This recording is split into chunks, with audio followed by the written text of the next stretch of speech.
évidemment, la chanson de France Gall indispensable quand on parle de ces petits bonbons à l'anis. Alors, je me suis renseigné, il paraît qu'avant on disait anis au 19e siècle, maintenant on peut dire Annie. Les deux sont acceptés. Donc, mais quand on est généreux, on peut prononcer toutes les lettres. Ah bah voilà. Alors, à l'anis.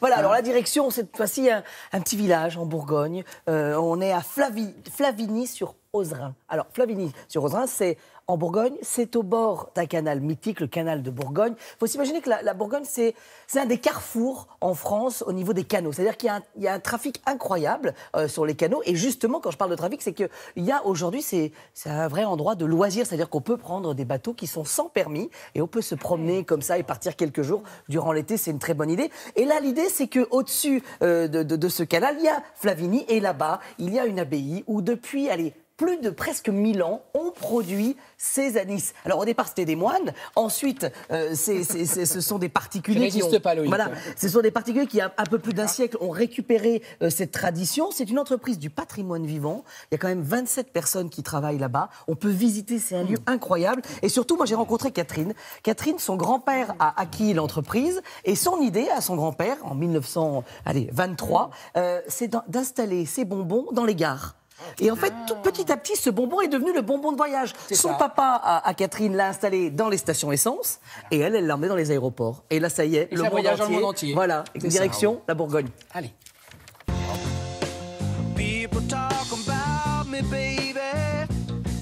Et aujourd'hui, le triporteur sur la route des vacances, et pas n'importe quelle route, la route du canal de Bourgogne. 242 km et surtout 189 écluses. Une route à faire en bateau ou à vélo. Allez hop, en route!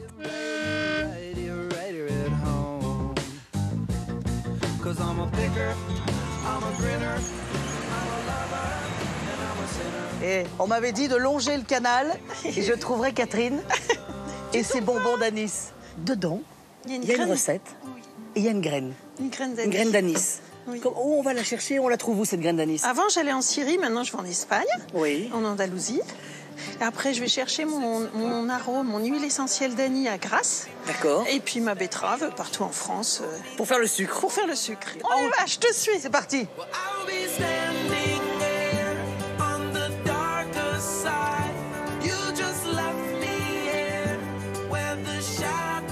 Bon, là, Catherine, on a toute l'histoire autour de nous. Ouais, c'est dans l'abbaye. Ça a commencé ici, l'histoire? Oui, dans le petit village de Semur en Ossois. Ils ont écrit, ça fait depuis 1591, on avait coutume d'offrir des anis de Flavigny aux personnalités de passage dans la région. Tous les matins, quand on vient, par exemple, je monte les escaliers d'honneur en pierre dans l'abbaye, c'est usé par la robe des moines qui ont fabriqué les anis avant nous. Donc je passe sur leur même chemin et je me dois de faire la même chose, de respecter les ingrédients, la recette, de le transmettre de génération en génération.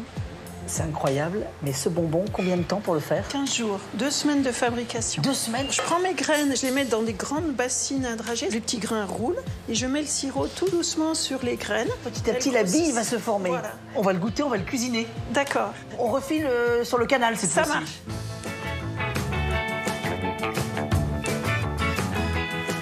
Non mais alors, attendez, regardez la recette. Ah bah ça tangue un peu sur un bateau. Hein. Le nom de la recette? C'est le blanc manger parfumé à l'anis de Flavigny et abricot rôti au miel du château de Sainte-Savine.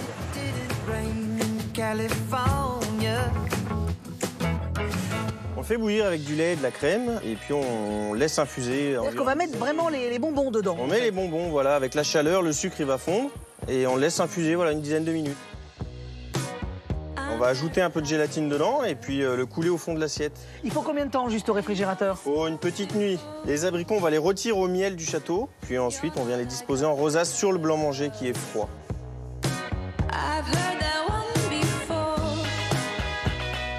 Alors là, si on continue, on va jusqu'où là? Jusqu'à la mer. Jusqu'au sud. Moi, ça me va. C'est parti. On se retrouve à la mer Méditerranée. C'est pas toujours facile, hein, les tournages du triporteur. Vous faites un métier très difficile. Alors, je connaissais évidemment les petits bonbons à gauche, là, mais les tout petits minuscules de l'autre côté. C'est une très bonne question. Merci, Loïc. Parce qu'en fait, on connaît effectivement, ça c'est le bonbon classique. Voilà. Quand même, je vous redis quand même, 2 semaines de fabrication. Ça veut dire qu'en fait, Catherine, elle va aller chercher ces graines d'anis. Alors, elle va les chercher en Andalousie, parce qu'en fait, pour que la puissance du parfum dans la graine d'anis va être développée par le soleil. Donc, plus il y a un soleil fort, avant, elle allait même bien plus loin en Syrie, et depuis la guerre, elle se fournit maintenant en Andalousie. Mais ça, c'est intéressant. C'est de la aussi. graine espagnole. Voilà. Mais avec le réchauffement climatique, peut-être qu'il y aura elle va faire des tests d'anis en Bourgogne, ce qui pourrait être un point fort du réchauffement climatique, mais bon, on préférerait ne pas l'avoir. Voilà. Juste vous dire que voilà, ça c'est les tout petits. Alors ça c'est tout petit, ils sont pour les chefs, pour les cuisiniers. Parce qu'en fait, si vous voulez, comme il y a une couche assez épaisse de sirop, ceux-ci qui sont plus petits vont s'infuser beaucoup plus vite. Ça va fondre plus vite.